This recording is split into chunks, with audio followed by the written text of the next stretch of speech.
Just a nurse. That's what they called her in the break room when they thought she wasn't listening. Just another charity hire from the military trying to figure out how civilian hospitals actually worked. Margaret Walsh didn't correct them. She never did. The fluorescent lights hummed their familiar mechanical song overhead as she moved through the corridors of Riverside Community Hospital in Norfolk, her scrubs immaculate, her badge clipped precisely at her hip, her hand steady as she prepared the medication cart for the evening rounds. 23 years. That's how long she'd served as a Master Chief Petty Officer with the Navy Medical Corps, 3 tours through Coincidental Valley, 2 Purple Hearts folded away in a lockbox at home beside a pair of worn combat boots that she couldn't bring herself to throw away. But none of that mattered here. Here she was invisible. The hospital smelled like stale coffee and antiseptic, that particular blend that never quite masked the underneath, fear and sickness and the desperate hope that someone could fix what was broken. Margaret knew that smell the way other people knew their grandmother's perfume. She'd learned it in field hospitals with mortar rounds walking closer, learned it in the dark with nothing but headlamp and human will keeping someone's ribs from collapsing inward. The emergency department at Riverside was quieter than those places, cleaner, well-lit. Safer. She should have appreciated that. Instead, the safety felt like wearing someone else's skin. Her hands moved through the routine with the kind of muscle memory that only comes from doing something the same way 10,000 times. For lines. Dressing changes. Patient charting. Monitor checks. The work of medicine reduced to its smallest, most methodical components. She noticed things, the way cardiac patients held their breath when they thought no one was watching, the subtle signs of infection that showed up in temperature fluctuations before the blood cultures came back, the patient in room 412 whose medication interaction was silently brewing a problem nobody else had caught yet. She'd flagged that one for the attending. He dismissed her concern with a wave.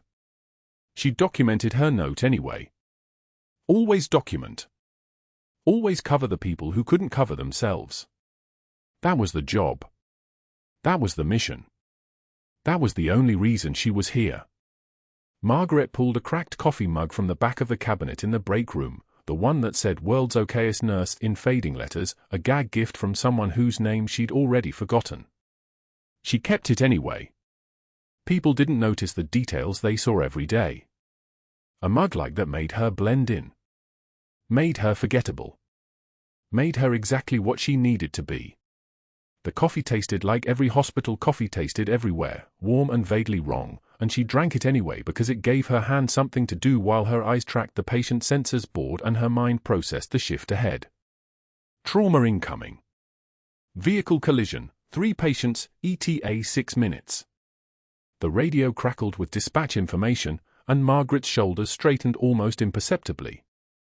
The ER would fill with chaos. People would freeze. Someone would need someone else to think clearly. That was when she would be most useful. That was when her hands would remember what her mouth could never say. Dr. Sterling Caldwell arrived at Riverside Community at 11:47 p.m. on a Tuesday night in late September, his BMW already parked in the attending physician spot by 11:45, the kind of man who lived by schedules and expected the world to conform to his precision. He was handsome in the way money made things handsome, expensive hair, expensive watch, the kind of tailored suit that whispered about a life where everything fit exactly right. His voice carried authority the way some people carried car keys, casually, expecting everyone else to understand the natural order of things. He was, by most conventional measures, successful. By others, he was a thief. The medical supply diversion had been running for 11 months. Expensive equipment, cardiac monitors, infusion pumps, diagnostic devices that arrived at Riverside through legitimate hospital procurement channels would go missing from the inventory. Not many. Just enough to stay under the audit threshold. Just enough to move through a network of private clinics and urgent care centers that Caldwell had financial stakes in, where he charged the equipment costs back to patients who couldn't afford to question why their bill was 3 times what it should have been. 11 months. Approximately $470,000. Enough to fund a second home in Cabo. Enough to fund a lot of things. Margaret found him that night in the storage area near the pharmacy, not because she was looking for him, but because she was looking for something else entirely. The medication logs had been bothering her, small discrepancies, nothing that set off alarms on their own, but patterns that her mind had started to recognize like a puzzle solving itself in the background.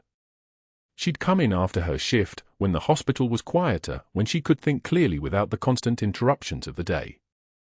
She was photographing the inventory records with her personal phone, a burner phone that wasn't registered to her real name, that had a direct encrypted line to a naval intelligence handler in Washington, when the storage room door opened.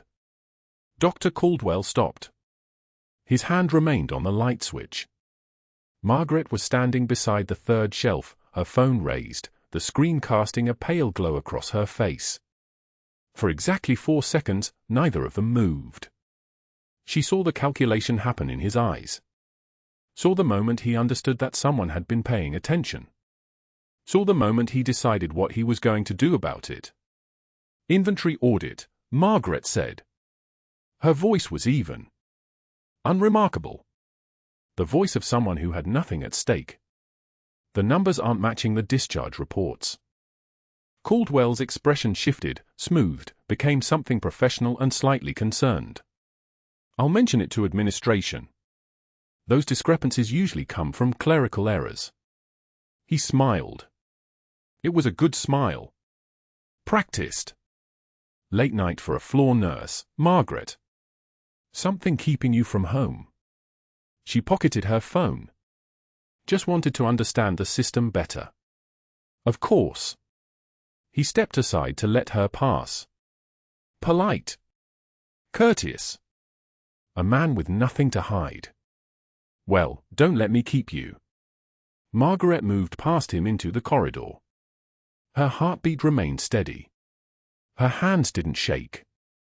She'd survived worse than being caught by someone who didn't yet understand she was a predator of an entirely different order. She'd survived Coincidental Valley, which was to say she'd survived worse than anything Norfolk could offer. But as she walked back toward the nursing station, she felt the weight of having been seen. Felt the calculation that had just begun in Dr. Caldwell's mind. Felt the clock starting to count down toward something she couldn't yet predict. What she didn't know was that Caldwell was already reaching for his phone. What she didn't know was that he'd already decided that Margaret Walsh was a problem that needed to be solved. What she didn't know was that he'd spent 15 years building a network of favors and friendships with hospital administrators, board members, and influential people who owed him things. What she didn't know was that he was about to use every single one of them to make sure that before Margaret Walsh could connect the dots, the hospital would have already decided she was the one who didn't belong. The next morning, Margaret clocked in for her shift like always. The hospital smelled like always. The fluorescent lights hummed their monotonous song. She had no idea that the Rael fight was about to begin, or that by the time it was over, everything would change in ways she couldn't yet imagine. She had no idea that someone was already making phone calls on her behalf and against her, or that the ordinary Tuesday she was about to experience was the last moment of peace she would have for the next 3 weeks. She settled into her routine, pulled her charts, began her rounds, and somewhere in the walls and systems and hidden networks of Riverside Community Hospital, a man she'd never truly met was preparing to destroy her. The fluorescent lights above the trauma bay hummed their mechanical hymn as Margaret Walsh waited for the crash cart to arrive. 2:47 a.m. The ER at Riverside Community Hospital was a cathedral of silence at this hour, just Margaret, the night shift skeleton crew, and the sound of her own steady breathing. She'd been here 23 years without raising her voice, without drawing attention, without being anything but the quiet nurse in the corner charts. That was the assignment. Stay invisible. Monitor the supply chain. Wait for the moment the numbers didn't match. Just one more week and she would have the evidence Caldwell needed to confirm everything naval intelligence suspected about the diversion scheme running through this hospital's pharmacy and blood bank. One more week. But Dr. Caldwell had already made his phone calls. The Tuesday morning Margaret walked into the hospital library for grand rounds. She had no idea that her life as she knew it was ending. Dr. Caldwell stood at the center of the teaching theater, his posture a landscape of institutional authority, broad shoulders, tailored white coat with his name embroidered in navy silk, the bearing of a man who'd never been told no by anyone who mattered. Resident physicians arrayed themselves in perfect semicircles around him like disciples at the feet of certainty. He was presenting case studies, learning opportunities, teachable moments. Margaret took a position in the back row, her tablet in hand, ready to absorb the clinical minutiae most nurses dismissed as irrelevant. She needed to understand how Caldwell's mind worked. Needed to anticipate his movements. "Now observe," Caldwell said, pulling up a patient file on the projector. Margaret recognized the chart immediately, a 67-year-old male admitted 3 weeks prior with acute respiratory distress, secondary infection from a surgical complication. She had been his primary nurse. She had managed his oxygen weaning. She had prevented aspiration pneumonia through careful positioning and tracheal suctioning protocols refined across 2 decades of practice. "Here we see a concerning pattern," Caldwell continued, his voice dropping into the register he used for moments of profound disappointment. "Outdated field medicine techniques. Inappropriate for modern healthcare." He turned to face the residents directly, and Margaret watched his eyes flick toward her, a moment of recognition, deliberate and cold. "The standard for respiratory management is current ARDS protocol. Yet this patient received manual positioning techniques more appropriate for a combat setting. Gentlemen, ladies, this is what happens when nurses without advanced certification attempt protocols beyond their scope." A resident scribbled notes. Another nodded. The room absorbed this version of truth like sand absorbing water. Margaret's jaw tightened, a single muscle contraction, imperceptible to anyone not trained to read the body's grammar of restraint. She continued writing in her tablet. Did not look up. Did not acknowledge the invisible knife that had just been slipped between her ribs and twisted with the precision of someone who knew exactly where her competence lived and how to frame it as incompetence. This was stage 1. The social attack. The public delegitimization. When Caldwell finished his lecture 20 minutes later, he thanked his residents for their attention and dismissed them with a small gesture. Margaret remained seated until the theater was empty, then she rose and left without so much as a glance in his direction. But her hands, when she looked down at them on the elevator descent to the 3rd floor, were shaking. She pressed them flat against her thighs until they stilled. The vending machine sat in the hallway outside the staff lounge like an oracle dispensing processed sugar and regret. Margaret needed coffee, real coffee, not the acidic sludge the cafeteria called coffee. The machine was empty. Of course it was. 3:15 p.m. The afternoon shift had already cycled through.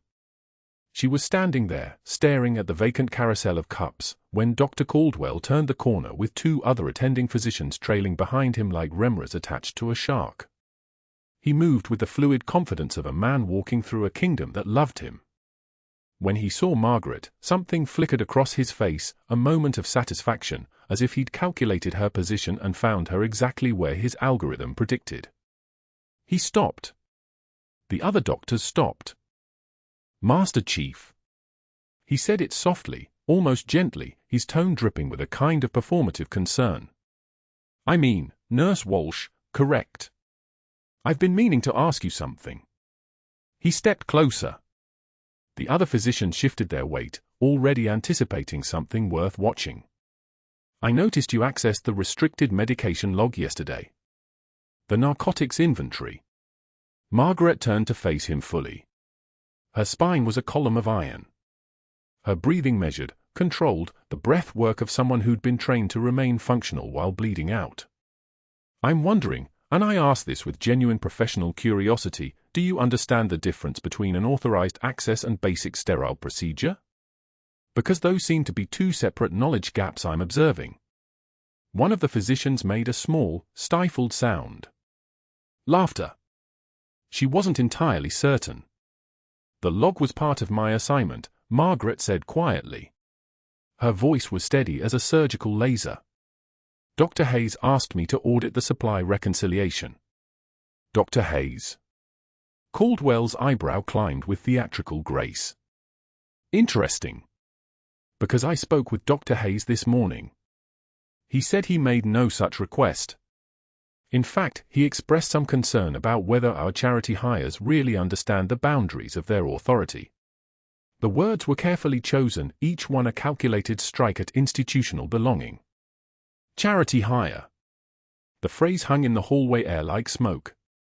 I wonder if we should have security review the log access.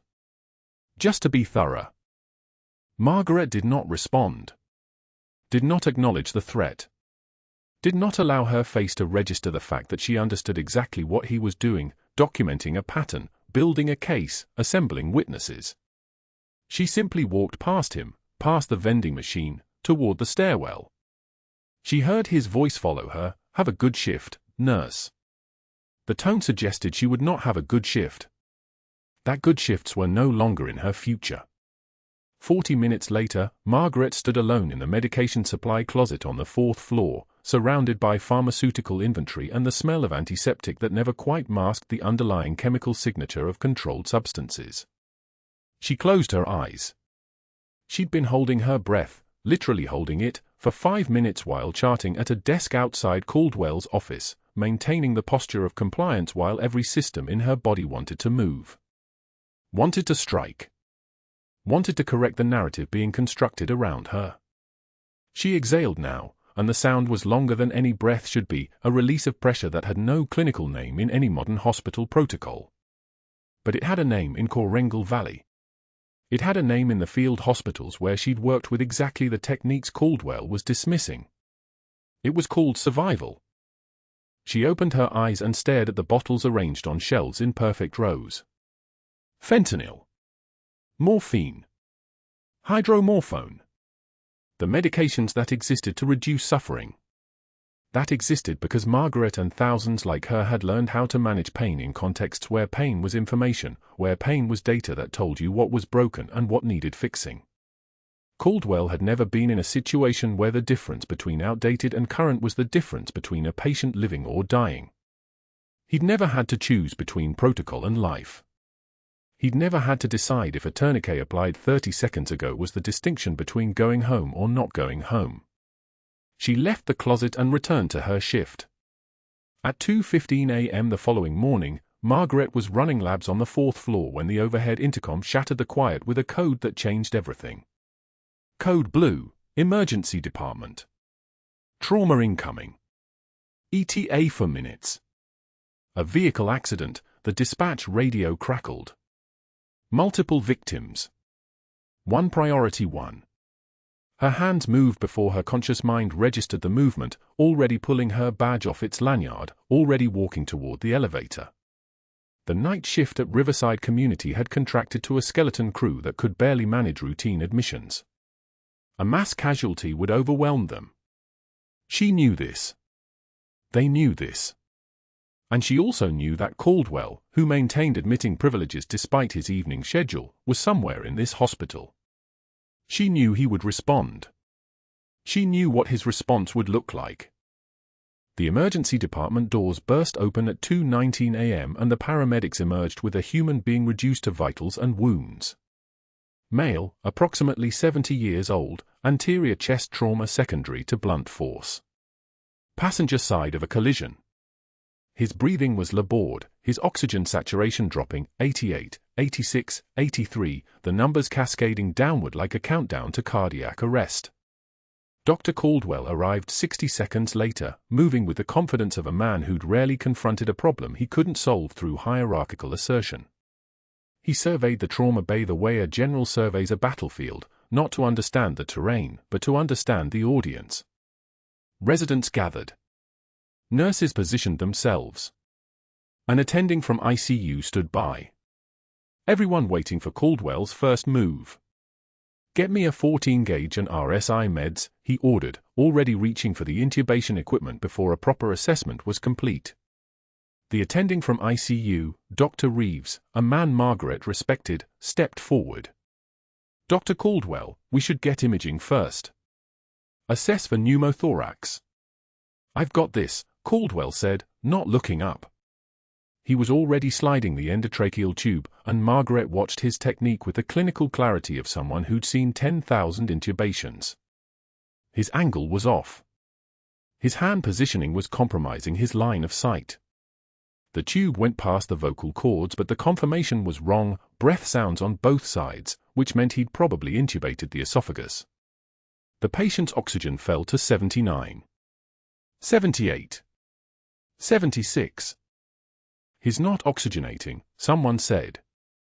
Push another unit, Caldwell commanded, but his eyes betrayed him. He knew something was wrong. He just didn't know what. Margaret moved. Not quickly. Not dramatically. She simply stepped forward and placed her hand on the defibrillator. The motion was so small it appeared procedural, routine. But her eyes had registered the patient's chest wall. The uneven rise. The absence of breath sounds on the left side. The falling oxygen saturation. Her brain was processing information that had nothing to do with modern protocol and everything to do with field medicine in a tent in Coincidental Valley where a pneumothorax meant you had maybe 4 minutes before the patient coded. Her hands moved like they had done this 1,000 times. Because they had. Needle decompression, she said, not asking. Not requesting. A statement of fact delivered with the kind of authority that made people comply before they understood why. The attending from ICU handed her the needle. She found the second intercostal space, the midclavicular line, the precise anatomical landmark that stood between this man's life and death. The needle went in. The rush of air escaped, the hiss that sounded like pressure releasing, like survival beginning. The patient's oxygen saturation climbed. 83. 87. 91. The room went dead silent. Dr. Caldwell stared at her. At the needle. At the now recovering patient whose oxygen was finally climbing into the ranges that kept brains functioning. Margaret was already moving to secure the line properly, already thinking 3 steps ahead, already the person who would see this patient through the next 2 hours. In that moment, for the first time since walking through the doors of Riverside Community Hospital 9 months ago, Margaret stopped hiding. Her voice dropped. Her movements became precise, military, the bearing of someone accustomed to command. Someone get me a trauma surgeon. Now. And that's when the real nightmare began. The ER doors burst open at 11:47 p.m., and Colonel James Hewitt came through on a stretcher like he'd been dropped from the sky. His face had gone the color of wet concrete.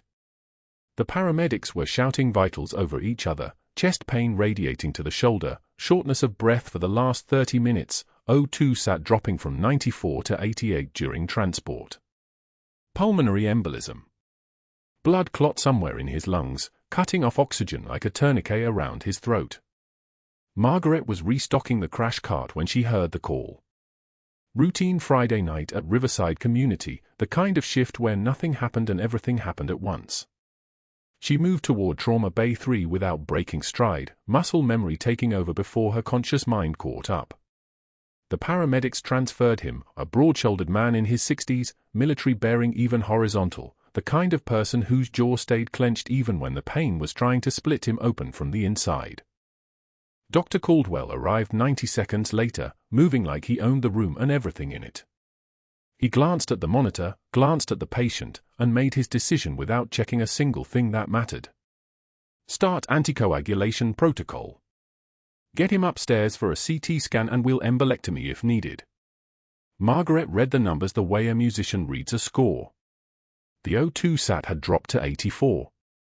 The heart rate was climbing, 120, 125, creeping toward 130. The man's breathing had turned shallow, frantic. His lips were taking on a faint purple tinge. She didn't say anything. She never did, not anymore. Not since Caldwell had spent 3 weeks dismantling her reputation one public humiliation at a time. She'd learned to live in the space between what she knew and what she could say. Survival meant staying invisible. Survival meant swallowing words that could get her fired. But something was wrong with Caldwell's plan. Upstairs took time.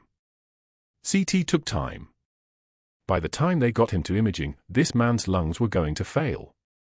She could see it in the way his chest was heaving, in the desperation creeping into his eyes.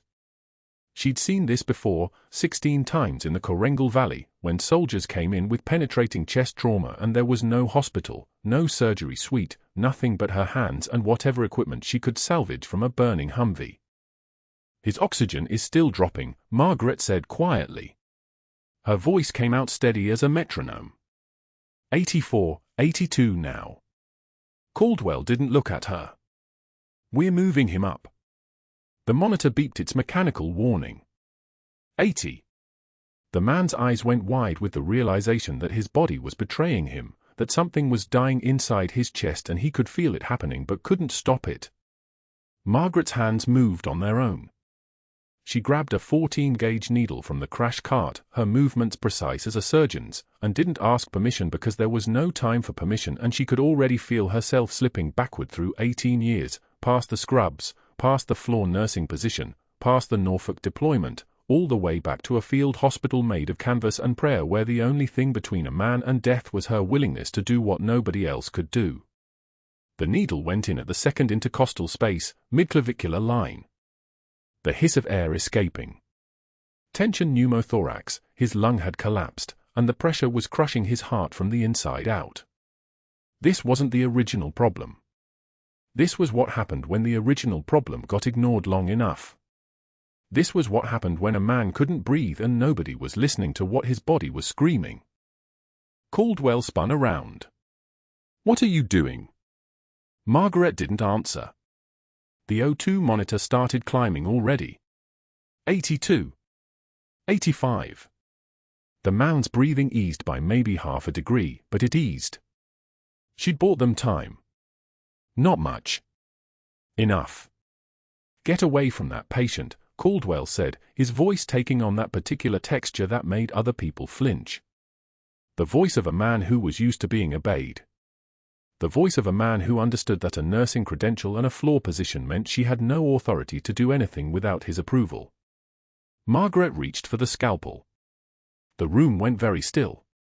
The kind of still that happens when the air itself is holding its breath. The nurses froze.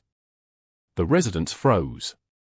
Caldwell's hand moved toward his pager, already preparing to have her removed, already composing the narrative in his head about the unstable nurse overstepping her scope, already planning how this moment would become another brick in the wall he was building to bury her. She made the first incision at the fifth intercostal space, left anterolateral.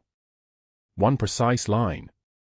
The muscle memory wasn't memory anymore. It was something deeper, something that lived in her bones and didn't care that she was wearing scrubs instead of a sand-colored field uniform, that the lights above her were lead instead of chemical flares, that there were monitors instead of the sound of mortar fire a kilometer away.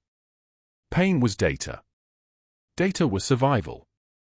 "Call a thoracic surgeon," she said, her voice dropping an octave. It wasn't a request. It was a command. Now. The resident flinched and grabbed the phone. She opened his chest. The rib spreader came next, metal cold against her gloved hands. She could see the lung, dark and heavy with blood. Not just a clot, a massive PE, the kind that killed men in their sleep, that sent their families flowers instead of sending them home. But the heart was still beating. The heart was still fighting. That meant there was still something to save. She reached in.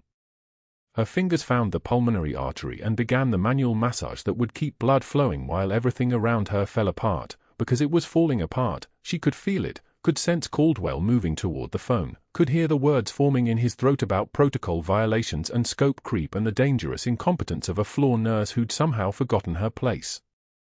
75, the monitor sang. 78. 80. 82. Each number was another second of life. Each beat of her hand against his heart was another second the blood flowed, another second his brain didn't die, another second she wasn't just a nurse and he wasn't just a patient and they were both still in the game. 85. 88. The thoracic surgeon appeared in the doorway like he'd been summoned by the intensity of what was happening in the room. He took in the scene in maybe 2 seconds, the open chest, the blood, the woman's hands moving with the terrible precision of someone who'd done this before under conditions that would break most people's minds. He didn't ask questions. He didn't say anything at all. He just moved to the other side of the table and took over while Margaret stepped back. 90. 92. Stable. She turned around and Caldwell was staring at her with an expression she'd never quite seen before, something between fury and fear, like he'd just realized that the person he'd been targeting was something his usual weapons didn't work on. Like he'd been trying to destroy Smoke the whole time and she'd just turned back into something solid. "You violated surgical protocol," he said, his voice tight now, losing some of that ozone-charged authority. "You performed a procedure beyond your scope. I'm reporting this to hospital administration." Margaret pulled off her gloves. Blood was still fresh on her hands, still warm. She looked at him directly for maybe the third time since she'd worked at Riverside Community. He was dead in 4 minutes. You were moving him upstairs. That's not your decision to make. No, she said quietly. It wasn't. But he's alive. And that's what matters. She walked out of the trauma bay and didn't look back. Behind her, the monitors were beeping their steady rhythm. The surgeon was calling for blood products. The resident was on the phone updating the family. The hospital was doing what hospitals do, moving forward, saving the parts that could be saved, forgetting the things that made it uncomfortable. But in the ER hallway, Margaret could feel something shifting in the air. The thing she'd been trying to keep hidden, the thing that was underneath the scrubs and the floor nursing position and the careful invisibility of being just another staff member, it was starting to show through the cracks. Her hands were still steady. Her voice was still level. But something in her had changed in that trauma bay, something that Caldwell had seen and wouldn't be able to unsee. She didn't know yet that it was the last time anyone would ever call her just a nurse. She didn't know that 3 days from now, a Norfolk television station would run a story that would change everything. She didn't know that a decorated colonel was upstairs in the ICU, still alive, still breathing, still dreaming, and when he woke up, he would recognize the voice of the person who'd reached into his chest and manually restarted his heart, would recognize the call sign that had kept 17 men alive in the Coincidental Valley until help arrived, would recognize a woman he'd thought was dead in a combat zone 3 continents away. What she did know was that Dr. Caldwell was already moving toward his office. She could feel it like a current in the water. He was going to make his calls. He was going to activate his network. He was going to weaponize this moment the way he'd weaponized every moment before it, turning her heroism into a liability, turning her training into the reason she needed to be destroyed. But he didn't understand what he was fighting. And that, Margaret thought as she walked back to the supply closet and closed the door quietly behind her, was going to cost him everything. The phone rang at 8:47 p.m. Dr. Caldwell was on the yacht, Chairman Reeves' yacht, actually, a 72-foot cabo that smelled like diesel fuel and old money. The sunset had turned the water the color of blood orange, and Caldwell held a glass of 20-year-old scotch that cost more than most nurses made in a week. He'd been waiting for this moment. Waiting for the opening. Dr. Caldwell. Reeves' voice was already slurring slightly. Terrible business in your ER tonight, I heard. Actually, I'm glad you called. Caldwell's voice came out smooth as the scotch. That emergency earlier. The Master Chief Petty Officer with the pulmonary embolism. One of our nurses did something tonight that concerns me deeply. A pause. The kind of pause that meant Caldwell had Reeves' attention. She performed a thoracotomy. Without authorization. Without proper imaging. Without consulting a single physician. She just, Caldwell let the silence sit. Let it breathe. She violated every protocol we have. And now people are calling it heroic. But what if she'd been wrong? What if that patient had died on her hands? We'd be liable, Chairman. Catastrophically liable. The scotch glass touched Caldwell's lips. He didn't drink. He was thinking 3 moves ahead, the way he always did. Within the hour, Margaret's nursing school had received a call. The woman on the other end of the line identified herself as Dr. Caldwell from Riverside Community Hospital. Her voice was professional, measured, genuinely concerned. I'm calling about Master Chief Petty Officer Margaret Walsh, Caldwell said. His words came out like a confession. She's worked here for the past 2 years, and I have to tell you, I've noticed some concerning patterns. Erratic decision-making. Moments where she seems to lose touch with reality. Tonight she performed an unauthorized cardiac procedure that violated every safety protocol in our hospital. I'm not saying she's unstable, but I think you should know. For her sake. For the sake of her license. The director of the nursing program, a woman named Dr. Patricia Huang, who'd written Margaret's recommendation letter 15 years ago, felt her stomach drop. She'd believed in Margaret Walsh.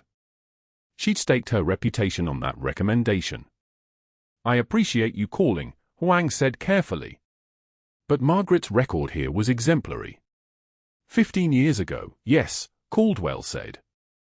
But people change, don't they? Sometimes the pressure of this work, the trauma, the responsibility, it accumulates. I just wanted to make sure you knew. By 9:30 p.m., the state licensing board had received a formal complaint. By 10 o'clock, an external review team from the Virginia Department of Health Professions was being assembled. By 11, they had scheduled an emergency investigation into dangerous cowboy medicine practiced outside the scope of nursing practice at Riverside Community Hospital. Margaret didn't know any of this yet. She was sitting in a chair in Dr. Caldwell's office, and his voice was velvet over broken glass. Master Chief Walsh. He didn't call her Margaret anymore. I need to be frank with you. What you did tonight was extraordinary. No one denies that. But it was also reckless. You performed a surgical procedure without authorization. You violated the chain of command.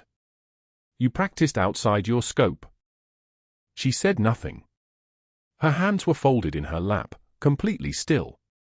The state licensing board is launching an investigation. Caldwell leaned back in his chair. I've already contacted them. I've also spoken with your nursing school. And I've arranged for security to escort you from the building tonight. This isn't punishment, Margaret. This is protection. For you. For the hospital. For everyone. He slid a piece of paper across the desk. The letterhead read, Termination for gross violation of surgical protocol and practicing beyond scope of licensure. Margaret picked it up. Read it. Set it down again. I understand, she said. That was all. Not anger. Not protest. Not even a question. Just, I understand. She stood. Removed her badge from her scrubs, the badge that had been her identity for 24 months. Set it on his desk. The plastic clattered against the wood like a bullet casing. You should know something, Margaret said. Her voice had changed. It was lower now, somehow heavier. That patient you're worried about violating protocol for. That Master Chief Caldwell. His wife asked me this morning about his prognosis. She's sitting in the ICU waiting room. She hasn't slept. You might want to go talk to her. Tell her about the investigation. Tell her her husband's survival was reckless. I'm sure that will comfort her. Caldwell's face went very still. Margaret walked to the door. Security was waiting in the hallway, 2 men in dark uniforms, looking uncomfortable. They'd both served. Both recognized something in the way she walked past them. She didn't need escorting. She was escorting herself. The cardboard box sat on the bench in the staff locker room. Her locker had been small, deliberately minimal. A change of scrubs. A pair of running shoes.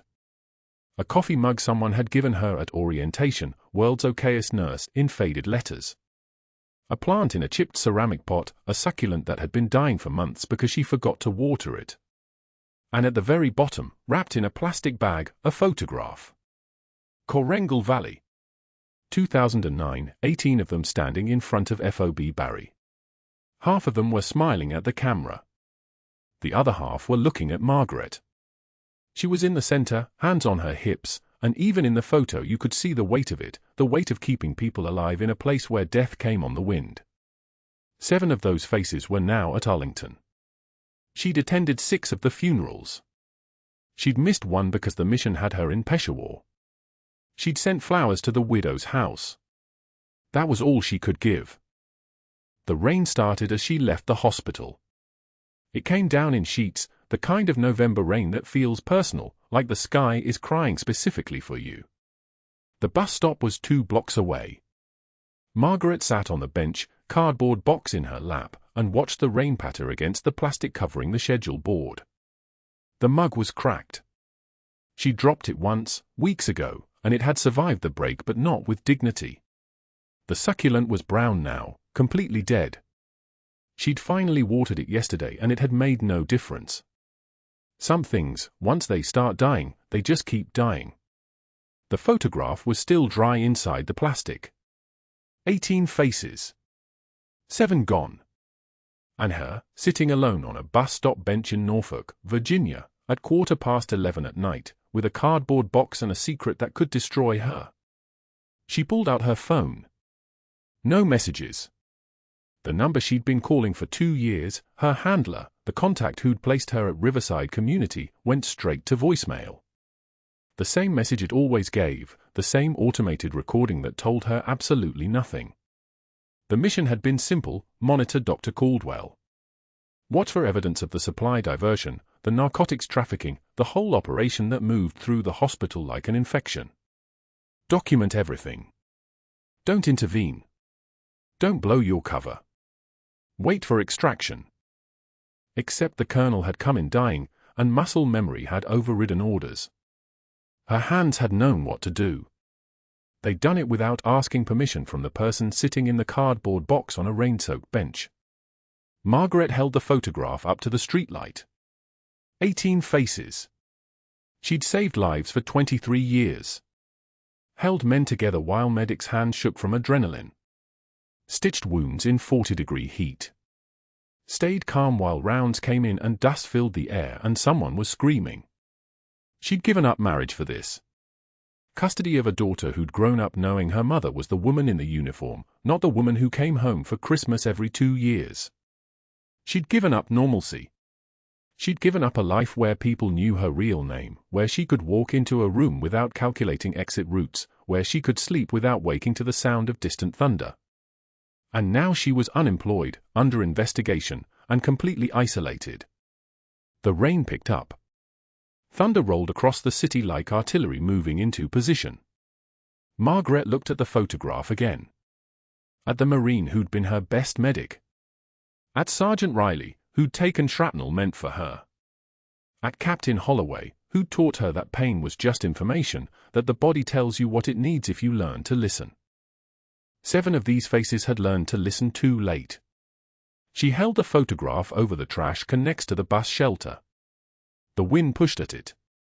Once she let it go, there was nothing. No connection to who she actually was. Just Margaret Walsh, unemployed nurse, sitting in the rain with a cracked mug and a dead plant and nothing else. Her fingers loosened. Then stopped. The photo trembled in her hands. Not from fear. From something harder than fear. From the kind of trembling that comes from holding something together that wants to fall apart. She looked at her own face in that photograph. Looked at the woman who'd made the choice to keep living in a place where people died every day. To be the one who didn't break. To be the one who could hold 17 other people together because she'd already decided that falling apart was not an option. That woman hadn't survived 23 years and 3 combat tours and 2 Purple Hearts just to throw away a photograph in the rain. Margaret put the photo back in the box. She sat on the bench and waited. Waited for the bus that would take her to the motel 3 blocks away. Waited for whatever was coming next, because something always was. In her experience, the worst moments were never the end. They were just intermissions. And she knew better than anyone that the script kept going. And then she heard it. Distant at first. A sound that didn't belong in Norfolk at 11:30 p.m. on a November night. A sound that made the rain seem to pause, as if the sky itself recognized something worth listening to. The low, steady thrum of rotor blades cutting the air. Multiple rotors. Moving in formation. Getting closer. The sound got louder. The bus shelter rattled. The water on the bench rippled from the vibration. Margaret looked up at the sky where nothing was visible through the rain and the darkness, but she could hear them. Could feel them. 3 of them, maybe more. Coming hard and fast and purposeful. She closed her eyes. Held the cardboard box tighter. And waited to see what happened next. 3 days after her firing, a Norfolk television station ran a breaking story about a decorated Master Chief Petty Officer missing from a classified naval intelligence operation. Margaret's military portrait flashed across the hospital lobby screen, dress blues, medals arranged in precise rows, eyes that had seen things most people would never survive. Dr. Caldwell stood frozen with his coffee halfway to his lips. The portrait stayed on screen for 7 seconds. Long enough for recognition to crawl across his face like frost spreading across glass. The lobby fell quiet. Visitors glanced at the screen, then back at their phones. Nobody noticed the man in the corner, watching the news cycle loop. Nobody noticed his hand trembling around the ceramic cup. Colonel James Hewitt appeared in the lobby 40 minutes later wearing dress uniform, Navy service dress blues with medals that caught the fluorescent light like ice. 4 soldiers flanked him in perfect formation. Their boots struck the tile in synchronized rhythm. 1, 2, 3, 4. Their presence moved the air pressure in the room. Staff members straightened involuntarily. The lead officer stepped forward, his voice clipping each word like a knife through silk. "We're looking for Valkyrie." The name hung in the lobby like a gunshot. Not Margaret. Not Master Chief. Valkyrie. A code name that belonged to someone else, someone the hospital had fired 3 days ago for gross violation of protocol. Someone who'd been sitting in the rain with a cardboard box and a dying succulent. A security guard stepped forward from behind the reception desk. His name was Morris. He'd worked at Riverside for 2 years, and nobody really paid attention to him. But Morris's hands were shaking now, and his voice came out in a whisper that somehow filled the entire lobby. "That's Master Chief Petty Officer Margaret Walsh. I watched her save 16 men in Coincidental Valley after their convoy was hit." Silence. The kind of silence that happens when the world recalibrates. The lead officer turned to Morris. "You were there. 2010, Phi Base Bostic." She was attached to 3rd Battalion, 5th Marines, a Dark Horse company. "We were running a convoy escort mission through the Peck Valley when the IED detonated." Morris's eyes had gone distant, looking through the lobby walls into a place most people hoped they'd never visit. "She pulled 3 of us out of the burning Humvee. Carried one guy 200 meters under fire with a sucking chest wound. Treated him right there in the dirt with nothing but a combat tourniquet and pure will. The 2-star general entered through the main doors. His uniform was immaculate. His presence didn't move the air pressure, it rewrote it. He carried a file folder in his left hand. The room recognized authority before the mind could register rank. "I'm General Morrison, Naval Special Warfare Command. I'm here for Master Chief Petty Officer Margaret Walsh." He unfolded a document with the precise care of someone handling something sacred. When he began to read, his voice had the weight of official record. Navy Cross. For extraordinary heroism in action against an armed enemy from September 14 to September 15, 2011, while serving as a Navy combat medic attached to 3rd Battalion, 5th Marines. Master Chief Petty Officer Walsh held a forward aid station alone for 11 hours under direct fire, treating 47 casualties with limited supplies and no air support. 2 Army Apaches were shot down attempting to provide extraction. She remained at her post, continued treating wounded, and did not evacuate until the final casualty was stabilized. Her actions directly resulted in the survival of 39 personnel who would have otherwise perished in theater. He finished reading. The silence lasted exactly 10 seconds. Nobody moved. Nobody breathed. Colonel Hewitt stepped forward. He was carrying something carefully, a display case made of dark wood with brass fittings. Inside were a pair of combat boots. They were worn. The leather was cracked. The souls were separating from the uppers. They had been cared for, preserved like relics. These belonged to Lance Corporal Daniel Simmons. 1st Platoon. He was hit by shrapnel from the same ambush Morris survived.